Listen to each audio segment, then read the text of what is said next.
दोस्तों oestrogen hormones test क्या है? एस्ट्रोजन हार्मोन्स टेस्ट कब करवाया जाता है, क्यों करवाया जाता है, साथ ही दोस्तों इसकी नॉर्मल रेंज क्या होती है, मेल के अंदर क्या होता है, फीमेल के अंदर कितना नॉर्मल होना चाहिए, इसके बढ़ने पर क्या प्रॉब्लम्स आती है। दोस्तों वीडियो को पूरा देखिएगा, वीडियो पसंद आए तो प्लीज लाइक कीजिएगा और चैनल पर नए हैं तो सब्सक्राइब कीजिएगा, क्योंकि दोस्तों वीडियो जो है आज का ये काफी नॉलेजेबल और खासकर उन लोगों के लिए जो लैब टेक्नीशियंस हैं, फ्लैबोटमिस्ट हैं, उनके लिए ज्यादा जरूरी होगा। दोस्तों मैं यहाँ पर जो बात करने वाला हूँ एस्ट्रोजन की, एस्ट्रोजन ना ये एक ग्रुप हार्मोन्स होता है या ग्रुप हार्मोन है। इसके अंदर कई सारे टेस्ट होते हैं एस्ट्रोजन में। जैसे कि आपने कई बार देखा होगा कि कुछ डॉक्टर्स एस्ट्रोजन हार्मोन्स लिखते हैं, कुछ एस्ट्रोडॉयल या जिसे हम E2 बोलते हैं, E2, कुछ एस्ट्रॉयल यानी कि E3। तो कई तरह के इसके अंदर टेस्टिंग की जाती है।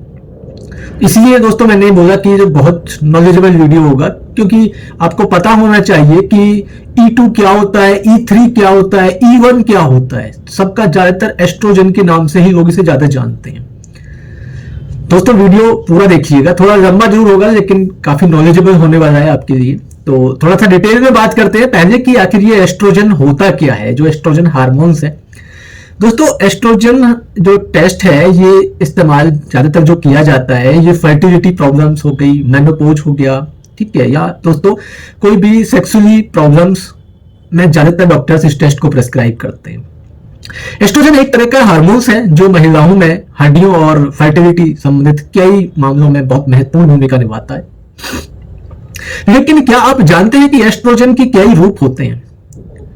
अगर डॉक्टर्स को यह पता करना है कि आपको एस्ट्रोजन के किस रूप में अधिकता है, यानी कि आपका जो लेवल है वो बढ़ा हुआ है या कमी की कोई प्रॉब्लम्स लग रही है, तो आपके मतलब एस्ट्रोजन टेस्ट कराने की आपको सलाह देते हैं। एस्ट्रोजन एक तरह का एक ब्लड टेस्ट होता है। इस टेस्ट में एस्ट्रोजन के ज्यादातर 3 टाइप्स का लेवल चेक किया जाता है, जिसको थोड़ा मैं आगे बात करूंगा अभी। दोस्तों एस्ट्रोजन टेस्ट की मदद से ब्लड या यूरिन में एस्ट्रोजन की जो लेवल है उसका मतलब जांच की जाती है कि वो कितना है। एस्ट्रोजन को घर पर होम टेस्ट किट के माध्यम से भी इसका टेस्ट किया जा सकता है, लेकिन वो इतना रिलायबल या इतना एक्यूरेट नहीं होता है। दरअसल एस्ट्रोजन हार्मोन्स के ग्रुप होता है। ये एक टाइप तरह का एस्ट्रोजन जो है ये ग्रुप हार्मोन होता है जो महिलाओं में ब्रेस्ट और दोस्तों यूट्रस के निर्माण और उनके डेवलपमेंट और फर्टिलिटी जो वर्क्स हैं और मेंस्ट्रुअल साइकिल की जो प्रोसेस है इनको ये संचालित करता है।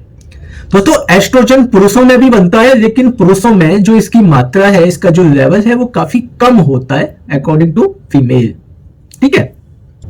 वैसे तो दोस्तों एस्ट्रोजन के कई रूप होते हैं, लेकिन ज्यादातर कराए जाने वाले जो टेस्ट है वो 3 तरह से किए जाते हैं, ठीक है। E1 जिसको E1 बोलते हैं, एस्ट्रॉन जिसको बोलते हैं। E2 होता है एस्ट्रोडियल, ठीक है, जिसको हम E2 के नाम से भी काफी लोग जानते होंगे। और तीसरा होता है E3 यानी कि जिसको हम एस्ट्रॉयल बोलते हैं, ठीक है।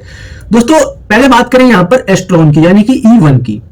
दोस्तों ये महिलाओं में मेनोपॉज जो प्रोसेस है, मेनोपॉज मतलब जहां पर महिलाओं के पीरियड बंद हो जाते हैं, तो इसके बाद बनने वाले सबसे प्रमुख हार्मोन्स में से एक होता है। महिलाओं में मेनोपॉज की कंडीशन उस एज को बोलते हैं जब उनके पीरियड बंद हो चुके होते हैं और वो फिर किसी तरह से मतलब प्रेगनेंसी कंसीव नहीं कर सकती है। महिलाओं में ये कंडीशन आमतौर पर ज्यादातर जो है अप्रॉक्स 50 इयर्स के आसपास हो जाती है, ठीक है। वहीं बात करें दोस्तों एस्ट्रोडॉयल यानी कि एस्ट्रोडियल जिसको हम E2 के नाम से जानते हैं, ठीक है। ये विशेष रूप से उन महिलाओं में पाया जाता है और महिलाओं में ज्यादातर कराया जाता है जिनको प्रेगनेंसी कंसीव करने में प्रॉब्लम आती है, प्रेगनेंसी कंसीव नहीं हो पाती है। कुछ ऐसी डॉक्टर्स को लगता है कि कहीं E2 या एस्ट्रोडियल की वजह से तो प्रॉब्लम नहीं बन रही है, ठीक है। ये उस एज में ज्यादातर जो प्रेगनेंसी में आपने देखा भी होगा कि काफी डॉक्टर्स E2 टेस्ट लिखते हैं, ठीक है। अब बात करते हैं हम यहाँ पर एस्ट्रॉयल की यानी कि E3 की। दोस्तों E3 ये हार्मोन्स महिलाओं में प्रेगनेंसी के दौरान बढ़ता है। इसको ज्यादा समझने के लिए अगर जिन लोगों ने ट्रिपल मार्कर या क्वाड्रपल मार्कर कराया हो, ठीक है, क्योंकि डबल में नहीं आता है, ट्रिपल और क्वाड्रपल में आता है, तो उसमें जो पैरामीटर्स काउंट किए जाते हैं या पैरामीटर परफॉर्म किए जाते हैं, तो वहां पर देखा होगा आपने एक E3 नाम से एक टेस्ट किया जाता है, ठीक है, जिसको एस्ट्रॉयल बोलते हैं। तो ये वही टेस्ट होता है, एस्ट्रॉयल या E3, ठीक है, तो ये प्रेगनेंसी के दौरान ये बढ़ने लगता है। प्रेगनेंसी के टाइम पर ही इस हार्मोन्स को कराया जाता है जब फीमेल प्रेग्नेंट होती है। एस्ट्रोजन के लेवल को मापने के लिए महिलाओं में फर्टिलिटी और उनकी जो इस तरह की कोई प्रॉब्लम्स है, मेंस्ट्रुअल साइकिल, ज्यादातर इस कंडीशन में इसको कराया जा सकता है। ठीक है, सबसे ज्यादा दोस्तों ये प्रेगनेंसी के टाइम पे कराया जाता है। अब बात करें आगे दोस्तों कि ये टेस्ट क्यों किया जाता है। वैसे तो काफी हद तक आप समझ भी गए होंगे दोस्तों, यदि आपको प्रेगनेंसी कंसीव करने में प्रॉब्लम आ रही है तो डॉक्टर्स एस्ट्रोजन हार्मोन्स कराते हैं। यदि आप में मतलब चाइल्ड ब्रेन एज, ठीक है, उसमें या आपके पीरियड नहीं आ रहे हैं या फिर पीरियड एबनॉर्मल तरीके से आ रहे हैं, कोई लड़की यदि समय से पहले या फिर देर से वो एक यौन अवस्था धारण करती है, रात में पसीना आने के बाद जो मेनोपॉज के सिम्टम्स दिखना, ठीक है, मेनोपॉज के बाद वेजाइना से ब्लड निकलना, किसी लड़के को देर से यौन अवस्था आ रही हो तो भी इस कंडीशन में ये टेस्ट कराया जा सकता है। वहीं दोस्तों कुछ पुरुषों में चेस्ट पर उभार आने जैसे महिलाओं के अन्य सिम्टम्स दिखते हो, ठीक है, तो उस कंडीशन में भी ये टेस्ट कराया जा सकता है। प्रेगनेंसी में महिलाओं को डॉक्टर प्रेगनेंसी के 15 से 20 वीक्स, जैसे कि मैंने बताया कि आपको ट्रिपल क्वाड्रुपल मार्कर जो टेस्ट किया जाता है, ठीक है, तो उस टाइम पर भी ये टेस्ट कराया जाता है।